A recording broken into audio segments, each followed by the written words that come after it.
Welcome to the Maine Famous Podcast. I'm your host, April Shaw-Beaudoin, and today I'm sitting down to talk with Matt Partridge and Ryan Edwards of Five Gables Inn. They have been our venue hosts for 3 episodes of this season.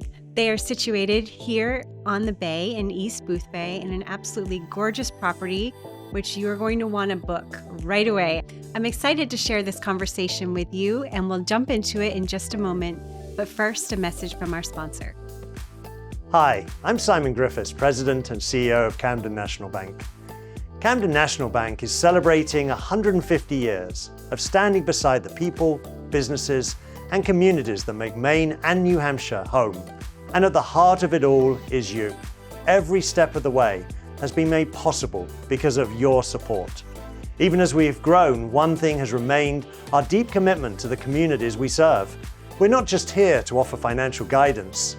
We're here to show up, lend a hand, and be a true partner through life's big moments and everyday milestones. We're especially grateful to Maine Famous for shining a light on the local businesses and neighbors who shape the heart of Maine.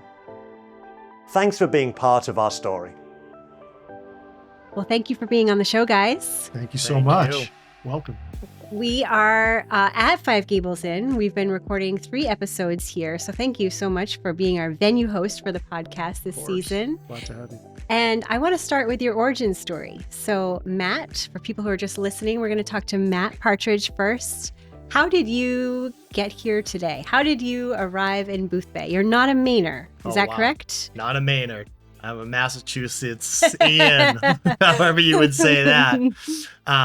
So born and raised there. I went to school with Ryan. I call him Eddie. But started there, met him. He actually lived with my parents when we first graduated and got jobs and started on our path. I started down the real estate. I was in sales, then I got into real estate. Eddie was doing his thing, and then one day he called me with this magnificent opportunity here in Boothbay, Maine, to start an inn. I know nothing about running an inn, but let's do this. So wow. That's kind of where we landed here. Wow. So really good friends. Really good friends. Lots of trust. Going into business with friends can be tricky sometimes. Yeah. How did you get here, Ryan? So even though you're calling him Eddie, his name is Ryan. His name is Ryan. I've got a lot of nicknames for him. We'll stick with Ryan. Ryan Edwards, but lovingly called Eddie by many friends. Yeah. So I got here because, my whole career had been in software sales. So I worked for companies like Microsoft selling analytics software, but I loved Maine. We would come to Maine very often. We would go to places like Rangeley, Maine. A very close friend of ours, his family had a lake house in Rangeley. So we'd go up to Rangeley and take that drive, and it was an adventure, right? It was like, even though, we'd spend a lot of time in different parts of Maine, Rangeley always felt like it was really exciting because it was so far north.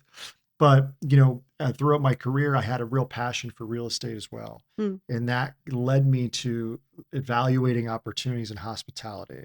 I found interactions with guests to be really exciting. So I kind of scoured different markets within Maine about different places to look and where I thought would be a great fit. Now, I will say that the Five Gables presented itself to me. So I found Boothbay that way. I had not really spent a ton of time in the mid-coast of Maine, but definitely in other places like southern Maine and again in northern Maine and Rangeley.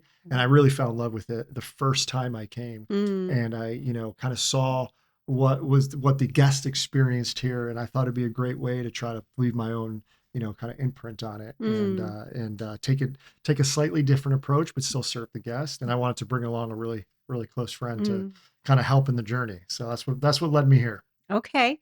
Well, tell me what you have changed. How long have you had the inn for now? 3 years. Okay. Yeah, 3 years. And what have you done to it since you got here? So a couple things, right? The Five Gables, the property itself has been here for over 100 years. Originally, it was a boarding house. And then, for a long time, it kind of served as places for European travelers to stay when they were off in their adventures in New England. For the last 30 years, it's been in its current form. So there's been a couple previous owners. And really what I did first and foremost was, I wanted to find a way to bring more guests here because we're only so big and there's 16 rooms in the inn. So There was a house located right next to us, and it's where some of the previous owners lived as their primary residence. And we renovated that and turned that into what's now the Adler Cottage, being named after my 7-year-old son, which he finds very hilarious. But yeah, and so that's meant for larger groups to stay with us. So if you're coming with your family, you still get to experience all the great parts of the inn. So our breakfast, which we're very famous for and known for, you get to experience our freshly baked cookies every day, and the porch and the view, and get to interact with guests, but you still have that sort of private vacation home type of experience. So that's the largest change, for sure. And then we've expanded different things you can kind of enjoy at the end. Like, there were no sort of wine sales before. So we've introduced our, different types of wine and beverages. Local beers. Yeah. Okay. And now we're getting into more of lobster dinner experiences, because obviously so many guests come to Maine, for the seafood and the lobster. So it's, just finding different ways. I'm all about pleasing guests. I mean, that's really the number one thing, right? And just kind of enhancing their experience. So anything I can do around that is my goal. So you were recently named on Maine Biz's 40 under 40. Yes. How much longer do you have before you're going to be kicked off that list Caught for it age? 3 years. I got 3 years. Okay, so maybe 3 more. Snuck right in there. Yeah. And in that interview, you told them that there was like this big change for you when you realized that hospitality is really about creating memories for guests, not just providing them a place to stay. And I want to know how you came to that realization. Was it being on the property? Was it studying about running an inn? How did you arrive there? Yeah, I won't lie. Neither of us had, hospitality experience. We were both in real estate, investing in different ways. He was very hands-on with. You don't create memories in that. You don't. When you look out here and sit on this deck, that's when you create a memory. And bringing people we know and love here, that's what got me to be like, this is more about memories than it is our amazing breakfast or anything else, or giving them a nice room to stay in. It's looking out there and talking with the people you love out in the deck and wherever. That's really true. My sort of first head first dive into this world was when we purchased the property and closed. We were in the off season, so we're a seasonal property. We run May until October.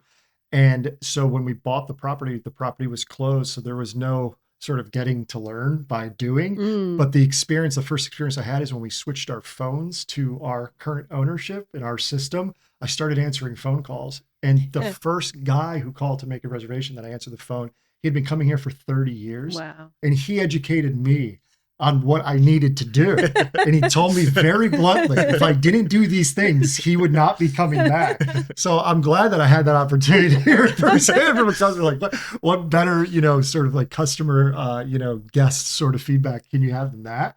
But, just learning for 4 or 5 months, taking calls, I learned how special this property was to people. So then I realized very quickly, because of that feedback, okay, there's a certain level here that you have to maintain. And I've not taken my foot off the gas when it comes to, what that guest experience is like and what they come to expect. And so that's really what showed me the importance of it. And obviously, as Matt said, just seeing it on their faces when they're here really is something special. Yeah. What has been the most memorable moment that you've experienced with a guest since running this place? The one thing that stands out is the first summer that I was here, we had a guest book a young couple, and the guy called ahead of time, and I just started selling gift baskets. Okay. And I thought, okay, we'll put like a bottle of champagne in it, some local Maine treats and snacks from the chocolate shop in town, things like that, in the popcorn store. And he called me to book it, and he told me he was going to propose to his girlfriend the night that they checked in. So I said, okay, I'm going to get this all set up for you, do the whole room. We had our whole staff ready for it. He called me the night before and said, I'm sorry, but I'm not going to do it. And I was like, oh no, what happened? And he said, no, it's going to rain and the photographer doesn't want to take pictures. And so we canceled the thing, right? But then when we came in the next morning, this girl was sitting at the table in the lobby over here having breakfast, and she had a very sparkly ring on her finger, and she was beaming. And I thought, maybe that's the couple. And they came up to me and he said, I couldn't wait. I came in the room last night. As soon as we checked into room 11, I dropped to my, he said I was sweating. I was scared. And so we took some pictures with them and we posted it to social media. It was great. They loved it. And they ended up bringing their entire family back last year, and they rented our cottage. So how special. It was core memory. Really cool. Five Gables Inn. Yeah. And we named one of our cookies after their dog. Them. Yeah, after their dog. So in the afternoons during the summer, if you come to the Five Gables, you could have a special cookie named after their dog. So, and you two, while you did initially come to own this as an investment for your real estate portfolio, you're both here on the property. We're going to take some photos later with props. Yeah. I know one of you is going to have a vintage teapot from the kitchen, and you're going to have some tools. Yeah. And that's because you are making breakfast sometimes, and then I could be serving tea and breakfast, and then all of a sudden Carolyn yells at me and says, "There's something leaking up in the room. Go get your wrench, get up there and fix it." So I'm a jack of all trades, and that's just the nature of the business, no matter what kind of real estate you own. Yeah. So this is just about keeping the guests happy, and I do what I have to do. It's amazing. And you had some property management experience in your background. Yeah. Okay. So you got your feet wet. This wasn't your first time holding a wrench when you got the keys. I've been to holding the a place. wrench since my dad gave me one when I was 3 years old, working on cars at his shop. So it's been a long time holding wrenches. And Ryan, can you hold a wrench? Can you do any of that stuff? You can't do it. There's no wrenches in my bag for sure. That's why we make a great, partnership here. Yeah. But I'm not handy with the wrenches. No, I focus more on our bookings, making sure that guests come. And but everyone has their strengths, and we have a solid staff. Matt mentioned Carolyn, who's our general manager, who's a lifelong Boothbay resident. Okay. And she helps in so many ways, and a big part of what she does for us is she makes sure that the rest of our staff that we have here is well trained and held to a certain level, of responsibility and expectation, and so that's the only way we're able to have a well-oiled machine here, which we really do. Yeah, she's amazing. Yeah. So you do breakfast. You have your main goodie bags. Yes. What else are you going to be expanding into for the 2026 season? What else are you going to be bringing? The lobster. I'm really excited about it. So usually what I'll do in the last few years is I test things before really diving in and investing in something to promote it and to stock up on supplies. So lobster dinners. So because we have our cottage, our cottage could sleep up to 8 adults. Okay. And I wanted to think of ways to not necessarily keep them here, but definitely have something that could enhance the experience that they have. And so obviously our breakfasts are well known. I mentioned we even have a cookbook for our breakfasts. Oh, okay. Yeah, but so what at the end of last season, what I did was I started offering to families and groups that booked our cottage the ability to have a catered lobster dinner where we bring it right to the dining room in our cottage. It's a nice big table, spread everything out. There's a lot of space, and so our staff, the wonderful Cheryl, who helps serve breakfast, her and her husband are also very well known in the Boothbay area for catering lobster boils. And so it was actually her idea originally to say, why can't we try that out here? And it went phenomenally towards the end of the season. So this year we're looking to really offer that to our cottage guests and have more of a freshly made dessert. We'll bring a pie along with it. They get to choose a wine or prosecco and different types of beverages that they want, and they get the full the corn, the potatoes, everything right to the cottage. So it's more of a family experience. We also show them how to crack lobsters. Okay. Because not everyone's from Maine. Right. So not everybody knows what to do with a lobster. Right. But the kids. I've shown him how to eat a lobster before. That I can handle. I can handle that. Now not a wrench, but I can handle that. Right? And so it's really a cool experience. We give them the bibs with the state map on it. It's a whole experience. So that's what I've been focusing on getting ready for this season. It's just making that more of an experience, more something that they could really enjoy as a family, as opposed to just maybe eating the lobster itself. Let's talk about how far you are from downtown. Yeah, so we're only from Boothbay Harbor. We're located in East Boothbay. Boothbay Harbor is about a 5-minute drive from us. Okay. So we're really close by car. Mm-hmm. Yeah.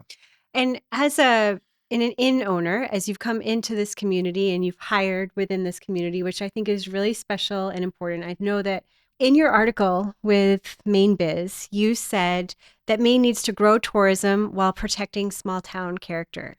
And I Yes. want to know what that means to you here in Boothbay. Yeah, well, look, I mean, Maine, the number one industry in Maine is tourism, Mhm. right? And you see it pretty much every town and different place you go within the state of Maine. And I think it's tremendously important. And I think it's really it's a collective effort, right? It's not, those in like power and Congress and the state Congress that like drives these initiatives. It should be Right. all of the local business owners as well. And a big part of that experience with driving tourism is having staff local to Maine, right? Having opportunities to work and live in Maine, because that drives really everything else in my experience, right? Having folks that can live here and work here, preferably year round, just really strengthens not only the community but your business. And so a big thing for me is being able to find people that can do the job you need them to do, but provide them an opportunity to do it here and stay here Yeah. in the community, right?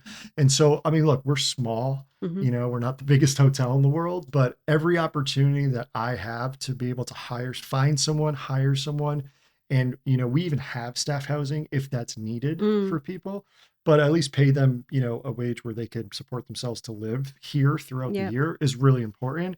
And I think it's just one really small step towards the overall push of driving tourism in Maine, because again, it's the number one thing the state does. So I think it just helps and strengthens the entire state economy if you focus on jobs and hiring. And it's not an easy thing, right? It's not an easy thing getting people to stay, getting people to be here the whole year. But if you provide that type of opportunity, like I said, it's just one small thing as an individual business owner that we can do, to help the kind of greater good of Maine. Yeah. So since starting this podcast a couple of years ago, I've got to talk to a lot of hospitality entrepreneurs in Rangeley and Bar Harbor and the Mid-Coast. And one of the things that I've been surprised to learn is that so many of them have to provide housing for their employees because there is no inventory and it's not affordable when inventory does become available. And so I know you maybe have rooms that you provide some staff, but you also have something off property. Yeah, that's right. So I mean, Staff house. yeah, we do have a staff house. And there's really two ways to solve the problem, in Yeah. my opinion. It's do you have somewhere for them to live that you can do so affordably, or can you pay them enough where they could go out and find something to support themselves? And the only way to pay them enough in our world is to employ them year round, right? Because it is difficult to find. For a worker, it is difficult to find somewhere to just live for a few months at a time. So the second way to solve that is to just give them, the proper, or to have somewhere for them to stay. And that's what we do to solve that sort of, shortage of homes or residences for them to find during a summer season. We do have a staff house, and it's only a few minute walk away from the inn. So they do have the option to stay there at a very affordable rate, during the season. So they could still make as much money for themselves, and have somewhere to live, right? And then during the off season, if we can't provide them with year-round employment, then they at least have a place to stay, live, and work for, 5-6 months out of the year. As you look forward to building out your real estate portfolio here in Maine as innkeepers, will you continue to look for secondary housing opportunities? Yeah. So yeah, I mean, there's definitely a plan and a goal in mind, right? To bring what's so great about the Five Gables and what happens here during the summer to other places and other towns along the coast and elsewhere within Maine.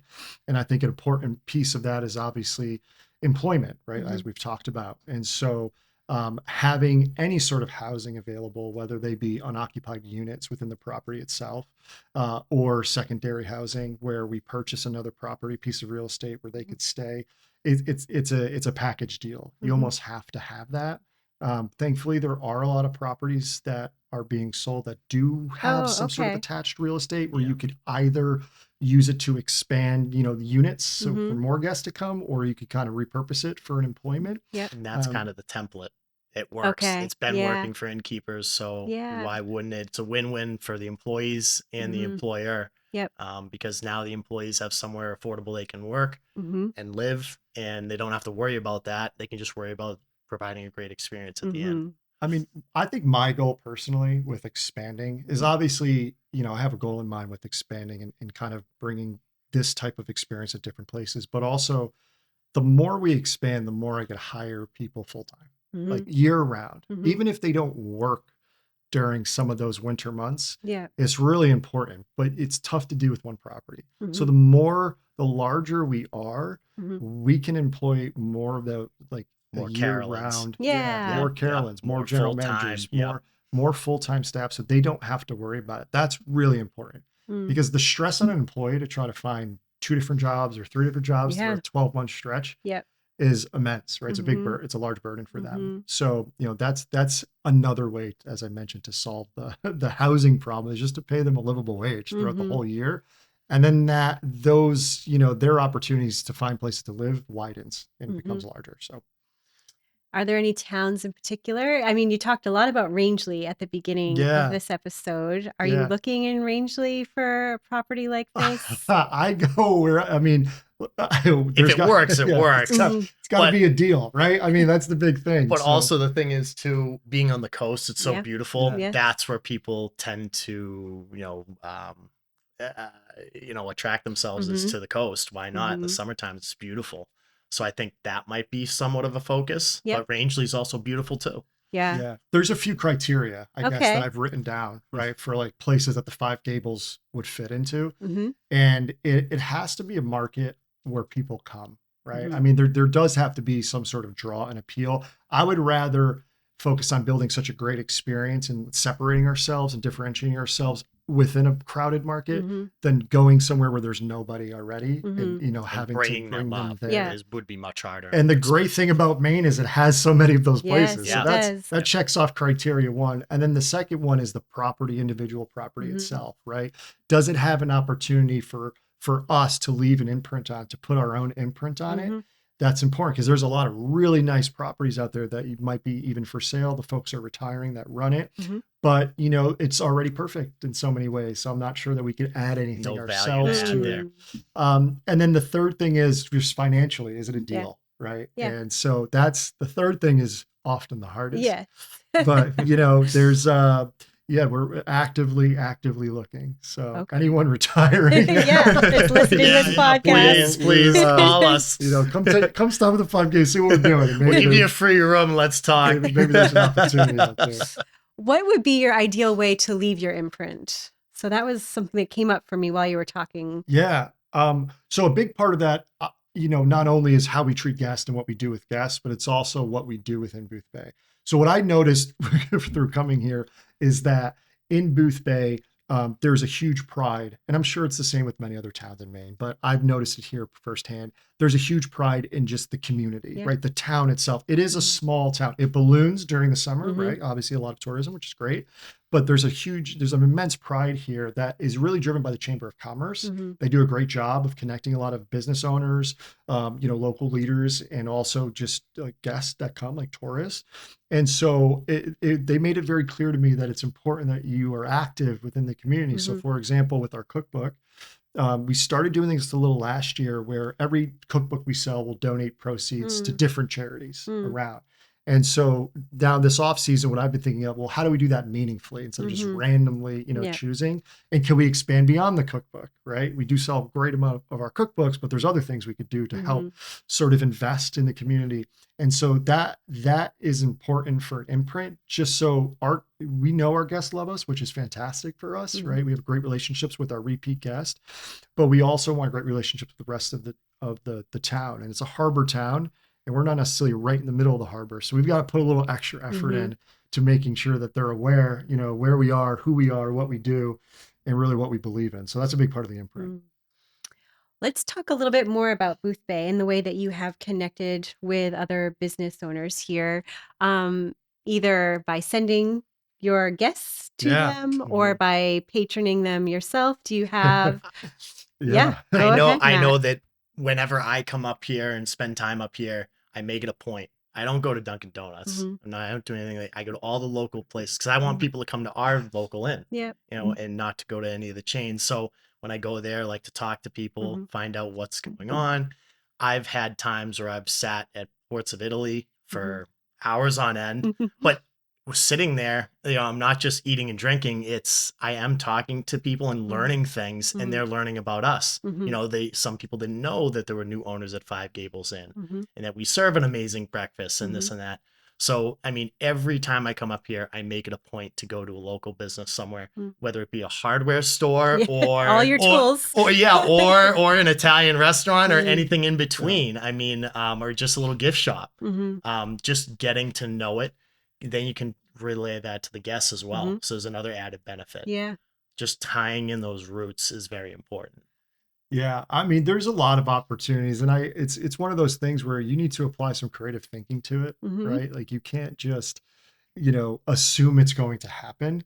And so I know we're all busy during the summer, but I do spend a lot of time even during the season thinking about how do I get in front of these people? Like like for example, there's a large the Windjammer Days, right? Which I believe you spoke to you spoke to them, right? And so how do we participate in that? I mean, we can sponsor, which we do, and do things like that. But also, we can bring guests there. We can, we can show up ourselves to just show support, which we did last year too. So, there are small things like that, but also we do a lot of promoting of local businesses, because when guests come here, they're enjoying our breakfast, they're enjoying the view, but they're going to Acadia. They're coming back from Acadia. Right, they're introducing a family member that's never been to Maine to Boothbay. A lot of day trips. And they're telling them about their own experience coming here for the last 10, 20, 30 years, right? And so how do you tell them where to go? So really, actually what we do is when a guest comes to have and checks in the first morning that they come, Cheryl or Carolyn or someone on the staff or myself or Matt will tell them about things to do. And we have every pamphlet in the world here.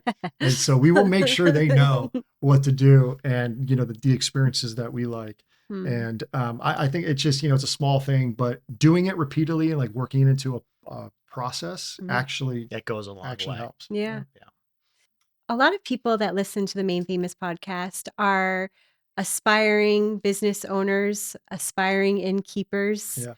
What is one piece of advice you wish you had before you bought this property? Oh my goodness. Like work at a hotel.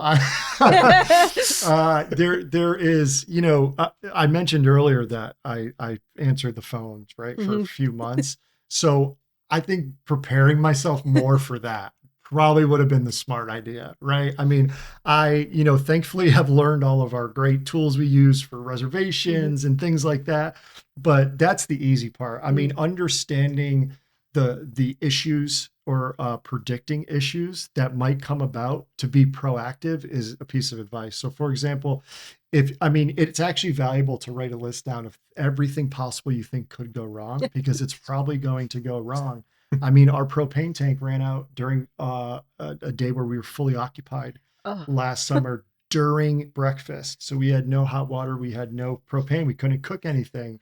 And that mean, well, what do you do with, 40 guests here? What are you supposed to do? And then they had to come and deliver it with everybody on the porch watching. So, it's one of those things. And when my general manager told me there was no propane, I said, we use propane. I mean, like I had, you know what I mean? It's embarrassing, but it's true. There's just so many things you have to think about. And so I think maybe just bringing myself up to speed more. I was really focused on bookings, which is great. Don't get me wrong, but there's a lot of other things, which is why you need help. So on that point, what I would say to people is take a small bite. Don't try to go and buy an inn right off the bat. Maybe start with like a small little lake house you can Airbnb.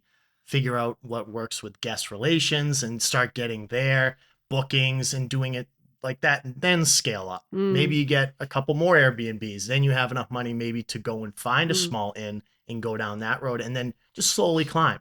Don't jump right away because you're going to fall. Yeah. Take a few steps. And just keep going, and you'll build quicker than you think. I would also add that technology, like embracing technology, really helps. I mean, I think the hotel business is just one of those sort of businesses where you might not think it's very advanced, but I mean, I know I have more of a software background, but by embracing technology, I'm actually able to do so much more than we would be able to do as a small staff, right? Like using new things like AI tools where we could customize newsletters to go out to people in different parts of the country Mm-hmm. because we have a lot of guests that come from states like Georgia and Texas and the Carolinas, where when you reach out to them, the messaging you use should sound different than when you're reaching out to someone who's coming from a different part. And the end goal is always the same, is to bring them to Maine, Mm-hmm. give them a great experience, show them what we have to offer. Mm-hmm. But how to do that, it's, by using technology, you could actually really scale yourself in a way that you couldn't do even a few years ago. Mm-hmm. And that's actually worked really well for us too.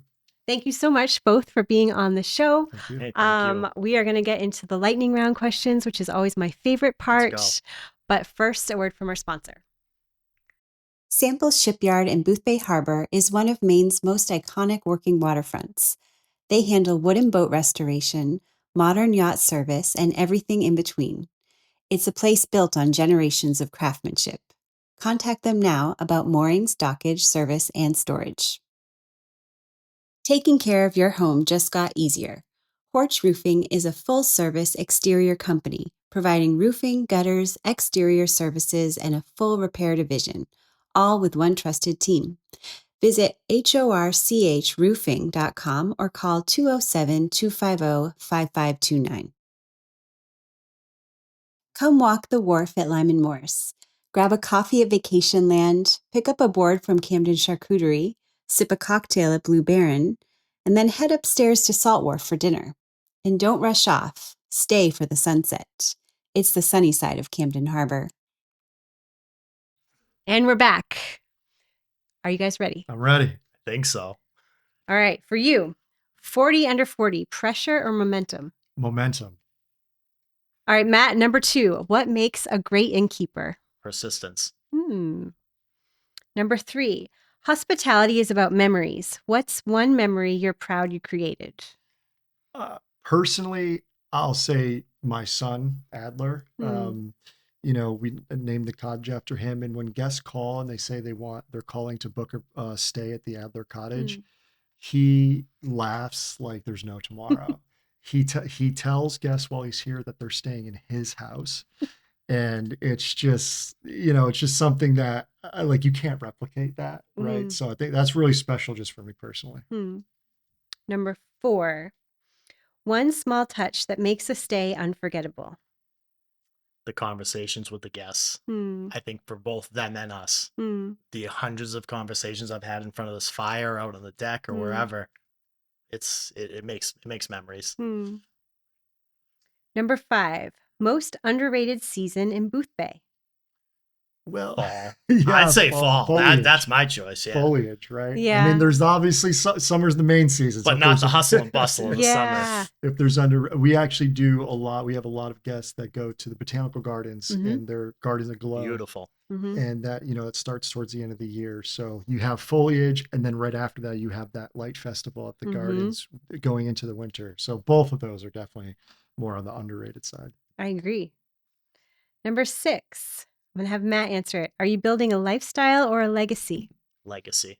I just had a young son. He's Oh. 5 months, I think now. Time's going very quickly. Congratulations. So definitely building a legacy for him and whoever else comes after that. 2 more. Well, no, this is the last question. Finish this sentence. Five Gables works because. The people. I mean, by people, I mean staff and guest, right? So anytime we have a new staff member, and a lot of our staff is seasonal, so we'll turn over staff every year as well. The only conversation I ever have with them is that the answer is never no. It's always yes or yes, and I'll go find out, right? You can never tell a guest no.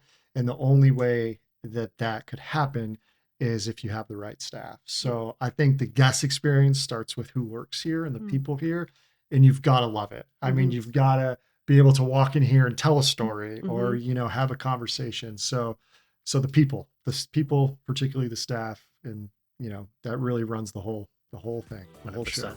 Yeah. Perfect. Well, thank you so much. And to all of our listeners, go to fivegablesin.com. Book your stay now. Thank you so much. All right. Very Who's that? nice. Yeah, you guys did great.